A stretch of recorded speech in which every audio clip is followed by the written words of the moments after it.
So beyond just enabling it, and since you have such a platform, are there things that you're doing sort of proactively to do good in the world, to take advantage of it? As a company, I mean, well, I guess not. No, he's just interested in himself. Yeah. $50 million. Well, I mean, I think that what we're doing as a mission is a very important thing, right? So helping people communicate more efficiently. I mean, it's interesting when you think about a lot of the things that people think about is. Oh, it's such a Leslie Stahl moment. What? Thanks. Is that a question? Thanks. I'm sorry. Back to your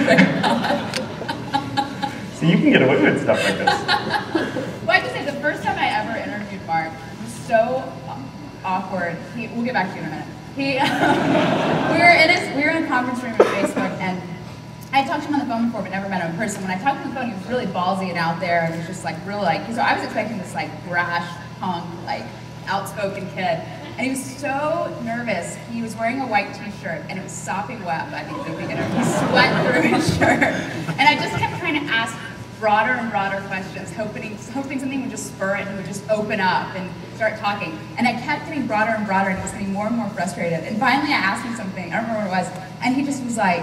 He kind of does this thing, you'll see it, like a bird. He said, I don't know how to answer that, that's too broad. And I just like put down my notebook and I was like, Mark, I'm trying to get you to say more than 2 words. I don't care what you say, just say more than 2 words. And you know what you said? No. You said, that's really hard. And I said, 3 words, way to go. Yeah. But back to you. So in the last 60 minutes, I was like, I feel you, Leslie Stahl. I've been there. So what was the question? Your mission. The mission you guys are on. That's what you were saying. Yeah, I'm just talking about helping people communicate more efficiently and make these connections and how that's a pretty important thing. So you were asking about philanthropy. Yes. Right? And there are a lot of really big issues in the world that need to be solved. And as a company, what we're trying to do is basically build an infrastructure on top of which to solve some of these problems.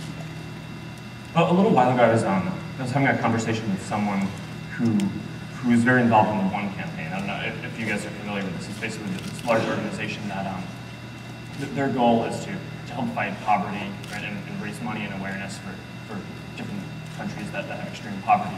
And one of the ways that they go about this, and one of the ways that they talk about it, is they want to build an organization that has enough political clout to really affect the way that legislation happens in this country and in other countries so that they can achieve their ends. And they compare it to the NRA in a lot of ways, because the NRA has built this incredibly powerful organization for gun rights, and it's very influential, and if you get in their way, then that really affects you. And so their goal is to build an organization that was that powerful, but for poverty. And so I heard the story where my friend was telling me that there was a bill that was being voted on in terms of allowing some kind of aid in some specific country in Africa. And there was a congressman, I think it was in Illinois, who thought that his constituents wouldn't want him to vote on the bill because they wanted the taxpayer money to be focused locally. So he voted no on the bill. And then he went and was giving a speech to some of his local constituents, and he said, I will make sure that none of your taxpayer money ever leaves this country. And a lot of the people just disagree with that. They thought, no, we really think that we need to be fighting poverty here, right? So what the One campaign did was that they went and they organized support, and they found all the people that were against that in this local area, and they protested. So everywhere where this congressman went for a week, when he went to church, right, with his kids, there were people outside protesting. When he went to work in his office, there were people outside protesting. When he went home, to the extent that they could, there were people outside protesting. And when he went to drop off his kids at school, people were protesting. And within a week, he was basically like, look, I guess I got this wrong, right? You guys clearly want to support this, right? Poverty is an important issue for you. But the thing that was actually most striking to me about that is, why does there need to be a big organization in order to channel people's voices? Right. Right?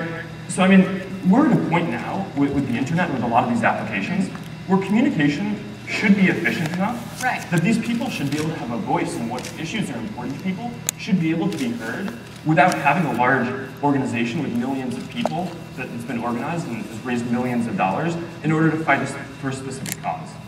And I think it's an interesting thing because the world is increasingly complex, and this isn't the only issue out there. There are a ton of issues, and the U.S. isn't necessarily in the position that it was before, just to be able to tell a lot of people in the world what they should be doing. Right. And it's increasingly the case that for things like this to work, there needs to be a solid base for people to communicate that's built not top-down through legislation by countries, but built bottom-up by people like us, right, building applications.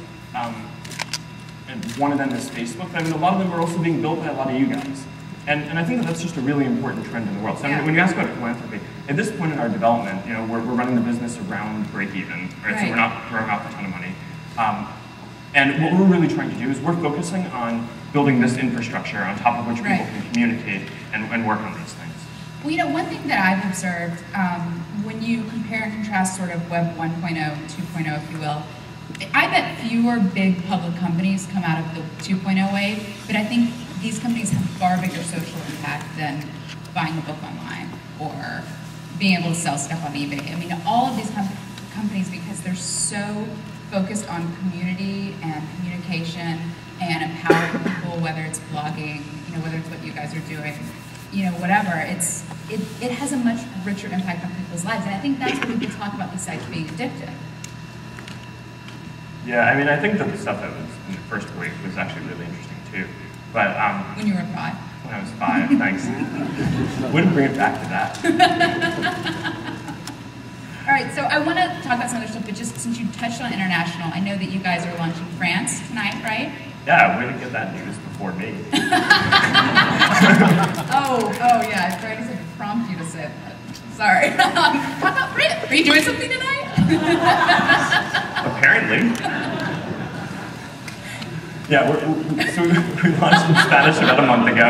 We launched in German and German, last week, and we're launching in French tonight.